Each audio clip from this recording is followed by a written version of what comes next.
Americans को lecture करते रहे हैं। Is that a problem? Why should it be a problem? If I'm smart enough to have multiple options, you should be admiring me. You shouldn't be criticizing. अगर आप हमारे अच्छे partner हैं तो आप हमें चॉइस दे रहे हैं, हम पे एहसान ना करें। आता है वैसे, I don't know you can link it और नॉट। जहां भी जाते हैं, जिस जिस मुल्क को उन्होंने जितनी जितनी मदद दी होती है, वो हर जगह उसका जिक्र कर रहे होते हैं, जस्ट टू कीप टेलिंग कि जी हमारा स्टेटस बढ़ रहा है। That both are calling each other as Tony and Jay. Jay ने ये कहा है, जयशंकर ने ये कहा, और वो टोनी कह रहे हैं। And I think Pakistan is out of the game and how India is playing the game. Tony Blinken ने ये कहा कि if you are not at the table you are on the menu. It means कि अगर आप table पे बैठ के खाना नहीं खा रहे तो यकीनन आपका ही खाना खाया जा रहा होगा।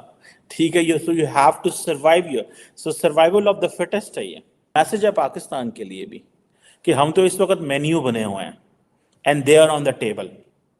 जो अगर सही बात देखी जाए इस खित्ते में, अगर हम जो कोई हम हैं मेन्यू में हैं, हम किस चीज़ में, हमें तो दुनिया खा रही है इस सेंस में कि हम कहते हैं जी हमें यहाँ से भी टांग मार रहे हैं, वहाँ से बाजू मार रहे हैं, वो धक्का दे रहे हैं, वो हमें ये कर रहे हैं, हमारा दुश्मन की साजिश हो गई, फलां हो गई, फलां हो गई। So India is on the table with the Americans, they are talking of everything and Pakistan is in the menu, not in terms of India. America ने पाकिस्तान को मेन्यू पे रखा, हमने खुद अपने आप को मेन्यू में रखा हुआ है। हम खुद अपनी जो चॉइसेस हैं उनको ख़त्म हमने कर दिया है। सो ये चीज़ें what I have seen is कि वो जो, और फिर उसके बाद जो ये जो बात थी ना कि इफ़ द गुड पार्टनर्स जो चॉइसेस देते हैं और स्मार्ट पार्टनर्स जो हैं वो ले लेते हैं, और उन्होंने कहा है कि this is what he told Antony Blinken and that was very wise of doctor Jaishankar. उसने कहा कि मेरे पास अगर ज़्यादा चॉइसेस हैं तो इसका मतलब है मैं स्मार्ट हूँ, तो आपको मुझे तारीफ करनी चाहिए ना कि भाई देखो स्मार्ट प्लेयर है। एंड इंडिया कहता है जी मल्टीपोलैरिटी की बात करेंगे हम, we don't want that they should be unipolarity, we don't want कि जी दो मुल्क जो है वो अपनी मर्जी से चीज़ें कर रहे हो, we don't like this. So I think that's how Dr. Jaishankar is defining international politics, where he's projecting, what is foreign policy? When I was studying foreign policy, when I was teaching foreign policy, it's basically you have to maximize your national interest in the international anarchic environment. आपके इर्द गिर्द anarchic environment है, you have to maximise your interest. आपने अपने interest को maximise करना है, आपने अपनी ऑप्शंस को एक्सप्लोर करना है। You have to find out कि कौन से ऑप्शन ज़्यादा अच्छा है, कौन से ऑप्शन ज़्यादा अच्छा नहीं है। जैसे back in few decades back we had an option, either we should go to the Soviet Union और we should go to the American block, and we decided to be in the American block at that time. So it's all about options.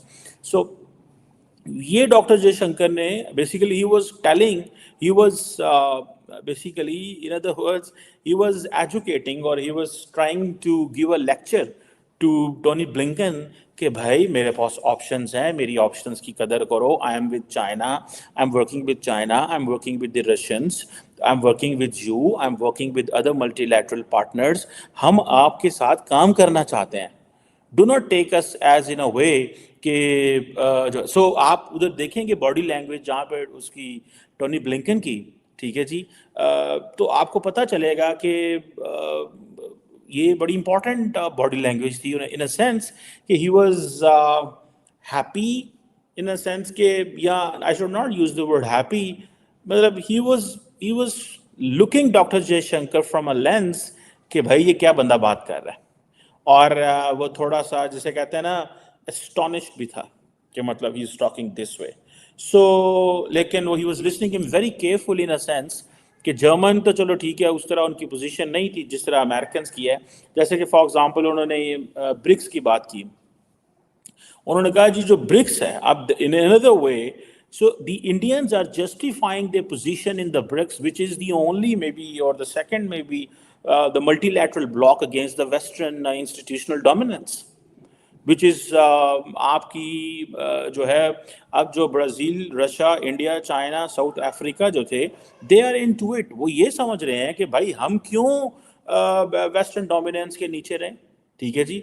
और अभी वो कह रहे हैं 30 ममालिक इसको join कर रहे हैं। So it means that we are creating an alternative block, alternate block हम create कर रहे हैं, but we are working with you as well. So Dr. Jaishankar ने he gave a very tough time to Antony Blinken. Trust me, if I was a student of politics and I was understanding कि भाई ये बंदा क्या बात कर रहा है, so the person was talking in a very shrewd, cunning style and telling Jaishankar, I have options. You are a very good partner. You are giving me choices. I am taking some of your choices and some of the ideas मैं उनको ले रहा हूँ, and then I am into it. Thank you very much. So why are you worried? So you should admire me. मेरी फुर्ती, मेरी होशियारी को admire करो यार. तुम क्यों jealous हो जाते हो कभी-कभी मुझे देख के? So ये थी डॉक्टर जयशंकर की. अगर आप उसको you watch it and वो जो I liked it a lot जो उसने कहा कि अच्छा look, they are enjoying and they are emerging as the only spokesperson of the global south, the Indians. The Chinese are there, but the Chinese cannot speak as a representative of the global south because they believe that we have the higher aims. So India and China का जो fixed है इस position में कि India is not going global, but India wants to keep it in the region and particularly in the global south. Although the global south is nothing, just like abstract imagination है. Because in the global south you find it's not a कोई political block नहीं है, ये कोई ethnic block नहीं है, ये कोई religious block नहीं है. Global South is sort of a geographical division. ठीक है, जहाँ पे आप ये कहते हैं जी ये इक्वेटर है, ये नॉर्थ है, ये साउथ है. So this is the global south. This is underdeveloped. It has not developed. And you know there is a theory on this that north-south divide है कि भाई the north has been exploiting the resources of global south, extracting all the raw material, going into the north.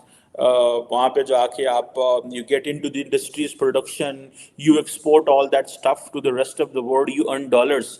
मतलब ये एक है. So वो जो north south है उसको हमने बेसिकली इन दैट सेंस हमने वो जो नॉर्थ साउथ की डिबेट है उसको लोकलाइज कर लिया है और पोलिटिसाइज कर लिया है.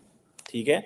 So Dr. Jaishankar is basically, or India is in a sense is trying to grasp over or is trying to be the so-called spokesperson of the global south, although much of the global south doesn't know this, that he is our spokesman.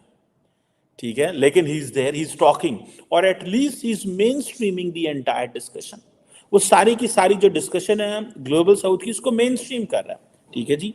और रूस Ukraine युद्ध शुरू होने के बाद से ही पश्चिमी देश भारत को निशाने पर लेने लगे हैं. भारत ने युद्ध शुरू होने के बाद रूस से तेल खरीदा, जिस कारण दुनिया के हर मंच पर उसे घेरने की कोशिश की जाती है. लेकिन एक बार फिर भारत के विदेश मंत्री डॉक्टर एस जयशंकर ने करारा जवाब दिया है. विदेश मंत्री ने शनिवार को कहा कि कई विकल्प होने के लिए भारत की आलोचना नहीं की जानी चाहिए. इसके अलावा उन्होंने रूस से तेल खरीदने के अपने रुख और प्रतिबद्धता की भी पुष्टि की है. म्यूनिक सम्मेलन से अलग बोलते हुए उन्होंने अमेरिकी विदेश मंत्री और जर्मन विदेश मामलों की मंत्री के साथ मंच साझा किया. यहाँ उन्होंने अमेरिका और रूस के साथ भारत की द्विपक्षीय संबंध संतुलन पर राय रखी. भारत की विदेश नीति के बारे में सवाल किया गया कि यह कभी गुट निरपेक्ष थी, लेकिन आज हर गुट की ओर बढ़ रही है. इसको लेकर जयशंकर ने जवाब दिया, क्या यह एक समस्या है? यह एक समस्या क्यों होनी चाहिए? जब जयशंकर यह जवाब दे रहे थे तब अमेरिकी विदेश मंत्री उनकी ओर देख रहे थे.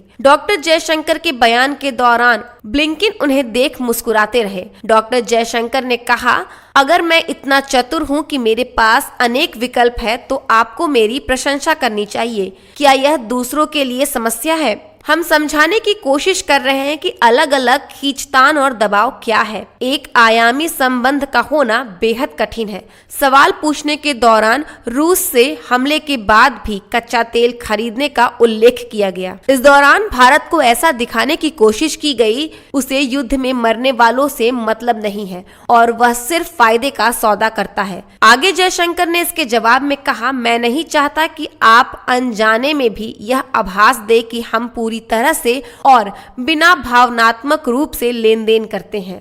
हम ऐसा नहीं करते हैं। हम लोगों के साथ मिलते हैं, चीजों पर विश्वास करते हैं, उन्हें साझा करते हैं, लेकिन कई बार होता है जब आप अलग अलग स्थानों पर विकास के अलग अलग स्तर, अलग अलग अनुभव पर हो, तब यह सब इसमें शामिल हो जाता है।